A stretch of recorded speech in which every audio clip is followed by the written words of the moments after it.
Okay, today is the day. I'm going to be making my cayenne pepper salve and then my purple dead nettle with dandelion infused salve. And these have been infusing for about 6 weeks as of today, since April 13th. And this one I put in there around the same day, the day before, the day after maybe. And I'm gonna make these into a salve, so just hang out with me. And I'm gonna be going by the basic salve and balm formula that I found. This is actually from the Nerdy Farm Wife. So I'm going by her printout for the recipe, the amount to add. Let's go back to that. And there's different recipes in here. It shows you how to make different types of salves. But what I'm going to be doing is the purple dead nettle and dandelion. So as we look back, we can see that for 3.5 ounces of our oil, then we will use a half of an ounce of beeswax, get that out right.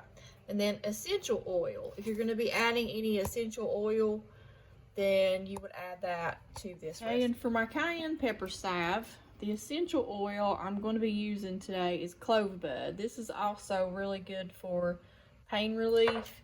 So the cayenne pepper mixed with the Clove Bud is going to make a really nice pain relief salve. And then for my purple dead nettle and dandelion, I'm going to be adding a little bit of lavender to this. And this is also going to be for muscle aches, pains. You can add any kind of oils that you want to. I also have a peppermint oil. I'm not sure if I'm going to put a little bit of peppermint into either of these, but I know for sure that I'll use the clove with my cayenne and the lavender with my purple dead nettle and dandelion.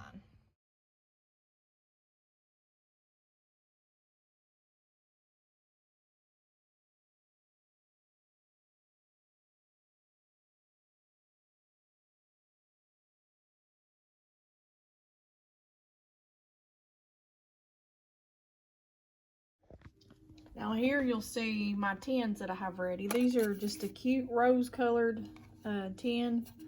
These here are the 2 ounces. As you can see, I put that in the palm of my hand and about how big that size is. So there you have the 2 ounces. And then I have the 1/2 ounce tins.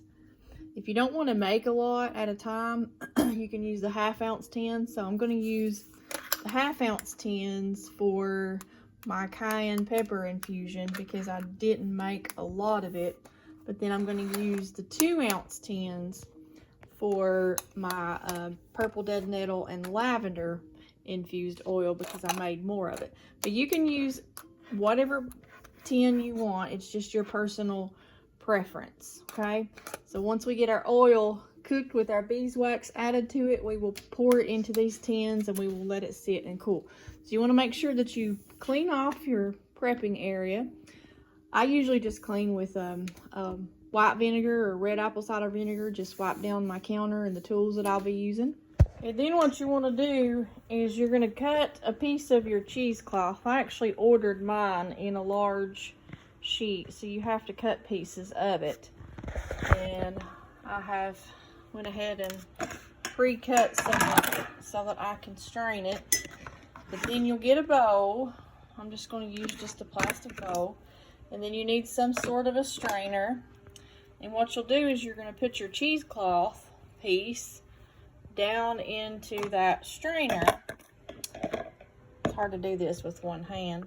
But as you can see, I'm going to put the cheesecloth over this strainer so that I can strain my oil through it. Okay, now the reason for straining is because you want to get all those cayenne pepper bits separated from that oil. You can see the most of it has settled to the bottom of my jar. So what I'll do is I'll go ahead and pour this and strain it off.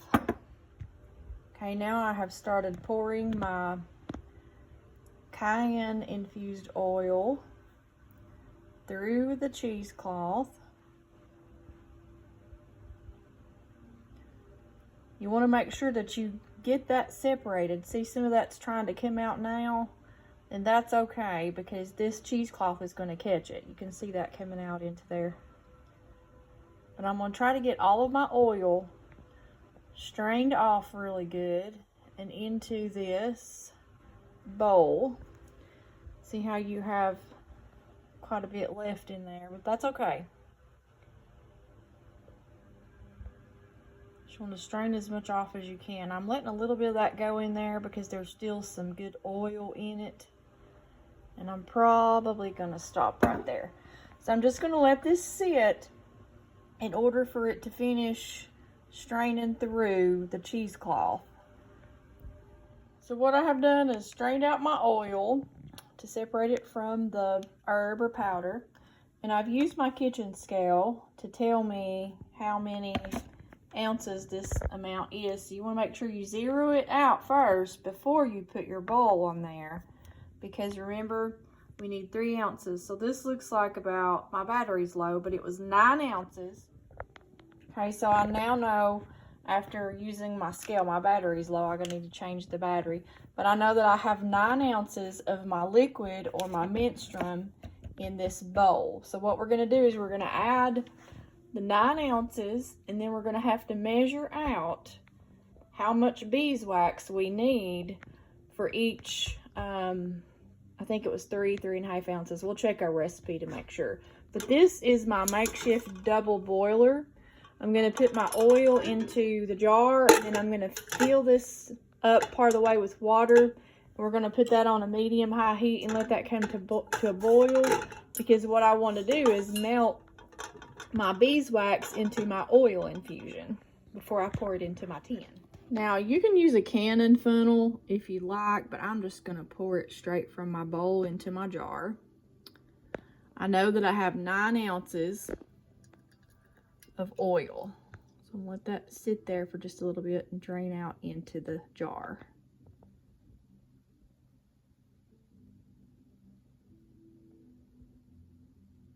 You can take a spatula and scrape the rest of that out if you prefer, or you can just let it go at that.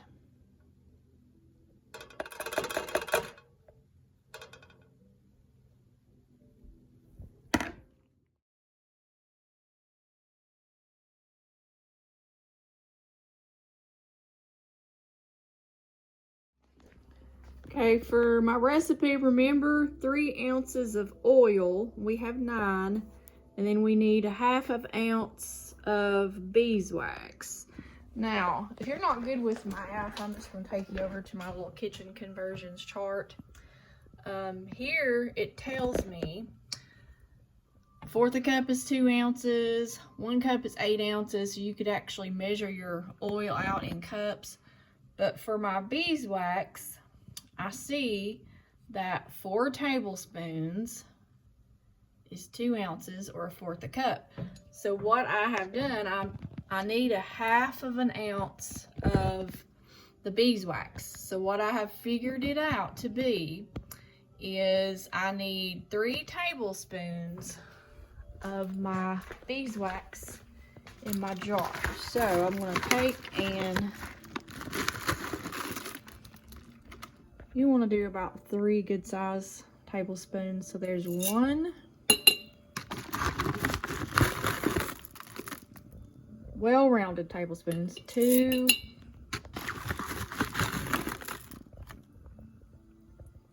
3. Now, there's what it looks like. I'm going to sit this in here, and I have put several inches of water into my pot, and this is, remember, my makeshift double boiler. So we're going to let that slowly heat up. I have it on medium. You can do medium to medium high. And I'm going to let that slowly heat up until my wax granules in there have melted. And then you want to take something and stir it. And you can use a chopstick. That's probably a better thing to do. Or any kind of a little stick tool that you can get in there to stir it around. Because remember, you have wax in here. So be careful with the utensils you use. Get something that you can throw away or that will clean easily. I just recommend a chopstick if you have one, because that will stir those beeswax granules and oil together, and then you can just throw that chopstick away and just get you some more. Okay, so we're making, and this is for my essential oils. And remember, this is from the Nerdy Farm Wife, so I want to give credit to her because it's copyright for personal use. But you want to make sure you give credit to where you're getting your recipes from. So for your essential oils, you're going to use 1 to 2% for your salves and balms. So we're making a salve, remember. So, and it says product amount, it only goes up to 4 ounces. So I'm going to double this because remember we have 9 ounces of product. So let's go by this 4. And then remember for salves and balms, 1 to 2%. So you can use anywhere from 24 to 48 drops of your essential oils. But since we have 9 ounces, we're going to double this. So I can actually, if I go by the 1%, that would be 48 drops. So you can use 48 drops of your essential oil. And that's what I'm going to do. I'm going to put about 48 to 50 drops of essential oil in my salve once it gets melted with the beeswax. But this is just a good dilution rate chart to show you how much you want on there. And another thing I want to point out, if you're using more than 1 oil, then you can split, like if you're using 2 oils, then you'll split that 48. You'll do 24 of 1 oil and 24 of another. So you can do it that way. However many oils you're using, you can just split and divide out between each type of oil that you're going to add to your salve. Okay, now we have it boiling, and there's still some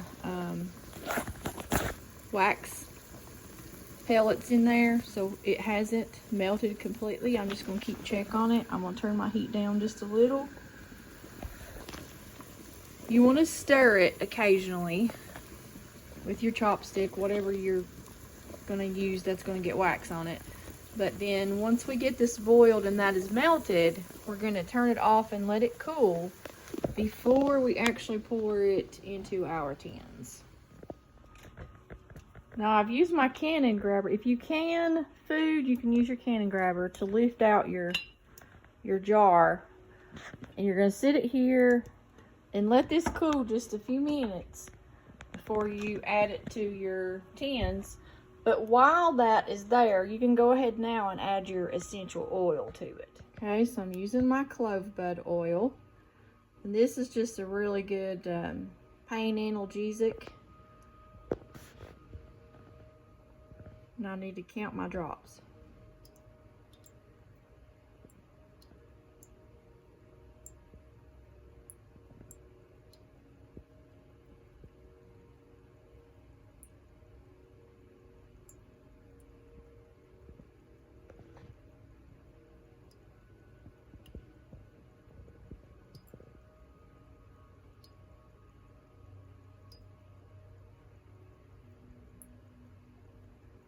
Okay, so that was about 48 drops.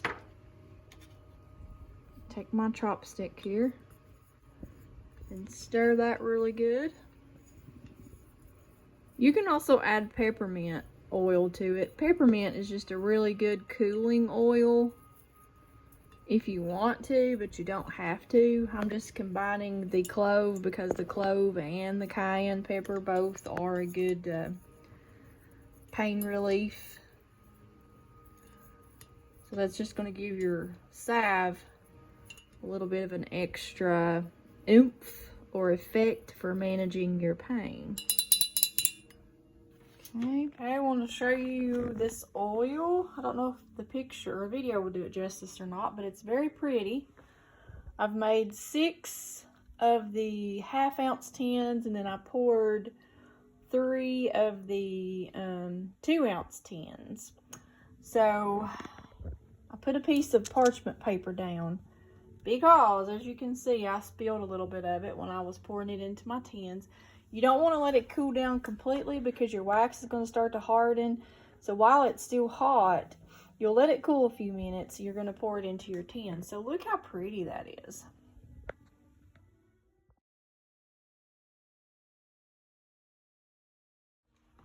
Okay, I'm going to show you that's already hardened. Look at that. You see that? That is so pretty. Now, one thing about cayenne you need to remember, when you are working with cayenne pepper, please wash your hands. Because if you don't wash your hands and you touch your face, your eyes are going to burn literally out. So make sure when you are working with anything with cayenne pepper that you always wash your hands. Even when you get ready to use this for your sore muscles, you want to make sure if you're going to put on your knee or something, you rub that on there. You can use a plastic glove. That would be a good idea to rub it on any achy joints you have.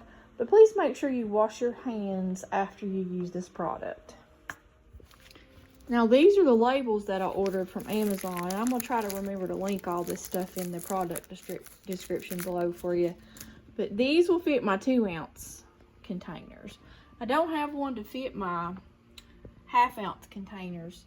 But I'm going to have to get some so that I can write on there exactly what it is and what ingredients it has. Because especially if you're giving these to friends or family or something like that, they need to know what is in each of these tins.